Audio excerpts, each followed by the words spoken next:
Tiga tokoh terkutuk era Nabi Musa. Umat Islam yang belajar tarikh Nabi Musa pasti mengenal tiga orang terkutuk di Mesir kuno. Mereka adalah 1. Fir'aun. Ia dikenal sebagai pemimpin bangsa Kipti yang kafir pada zaman Nabi Musa alaihi salam. Dikisahkan, kekafirannya tersebut bahkan membuat Fir'aun sombong dengan mengakui dirinya sebagai Tuhan. Ia menolak untuk mengikuti ajaran Nabi Musa, sehingga pada akhir hayatnya, Allah menurunkan azab bagi Fir'aun dan para pengikutnya. Fir'aun ditenggelamkan oleh Allah di Laut Merah pada 10 Muharram bersama pasukannya. Konon menjelang ajalnya, Fir'aun menyadari kebenaran ajaran Musa dan hendak bertaubat, namun mulutnya segera disumpal menggunakan lumpur oleh malaikat Jibril. 2. Qorun. Ia merupakan seorang yang kaya raya dan hidup pada masa Nabi Musa. Dalam surat Al-Qasas ayat 76 diceritakan bahwa Qorun adalah umat Nabi Musa yang dilimpahi harta kekayaan. Qorun juga sepupu Nabi Musa yang berasal dari Bani Israel.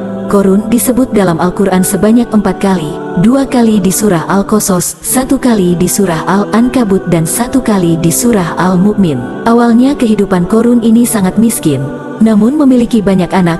Ia juga dulunya dikenal sebagai ahli ibadah, sehingga pada suatu kesempatan, ia meminta Nabi Musa untuk mendoakannya kepada Allah agar memiliki kekayaan harta benda melimpah. Permintaan itu kemudian dikabulkan oleh Allah. Dikisahkan pula dalam Al-Quran, dia juga sering mengambil harta dari Bani Israel yang lain, dan dia memiliki ribuan gudang harta melimpah ruah, penuh berisikan emas dan perak. Namun petaka bagi Qorun, ia ingkar atas nikmat Allah yang diberikan kepadanya sampai pada akhirnya ia diberi azab oleh Allah, tertimbun beserta harta bendanya ke dalam tanah dalam waktu semalam. Tempat Qorun ditenggelamkan bersama dengan harta dan pengikutnya telah menjadi danau yang dikenal sebagai Danau Qorun, atau dalam bahasa Arab Bahirah Qorun.